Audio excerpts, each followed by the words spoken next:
Hey there, it's Patricia Young. I wanted to give you some tools today of what to do when you're either feeling really overwhelmed and overstimulated or you need some ways to kind of calm and soothe.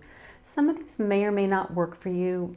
My philosophy is it's kind of like you have a toolbox, and the more tools we can put in the box, when you are feeling like you're out of balance and you need something, you have a lot of tools to pull from. Sometimes the tools work one day, they don't work the next day. So the goal is to get as many tools as you have. So you pull something out, you try it, it doesn't work, you put it back, you pull something out. So it's not uncommon for highly sensitive people to get really overwhelmed and overstimulated. If you like connecting with people, you may think you're an introvert, but you may be an extrovert if you come home and you feel kind of that wired and tired. So a couple things that you can do.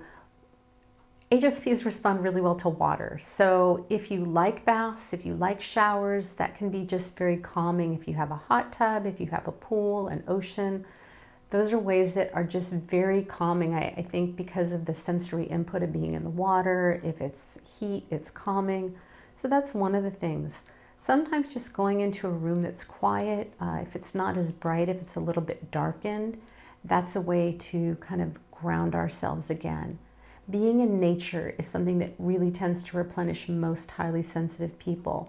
And many of us live in the city, so something as simple as just being barefoot where there's grass. Again, it's very grounding for us. So if you can take off your shoes, and if you live near the beach, if there's sand, if there's grass, being barefoot, animals are great too. You know, you see Gracie's on my lap. She's almost always with me.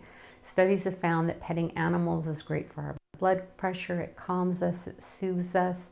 So even if you don't have a pet and you like pets, there's a dog park near you. If you go out for a walk, you ask somebody if it's okay to pet their dog. You can go to the Humane Society and pet animals.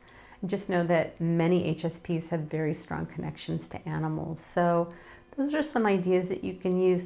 You know, the other thing, sometimes just doing something that is kind of routine that your mind isn't thinking so much. So something as simple as doing dishes or cleaning. I don't clean a lot. I get my best ideas when I'm doing yoga or I'm in the shower, I'm taking a walk. A walk is another great thing that you can do if there are ways that you can just gently and lovingly move your body. So those are some things that you can do if you're feeling overwhelmed and overstimulated. So you take note of what really works for you. Some of these may be like, I don't want to do that, or that doesn't work for me, or I don't really enjoy being in water. So you figure out the things that work for you, you make note of them so that when you do get overwhelmed, overstimulated, you kind of need some downtime, those are your go-to things. I hope you found this helpful. Remember, sensitivity is nothing to apologize for. It's our superpower. Have a blessed day.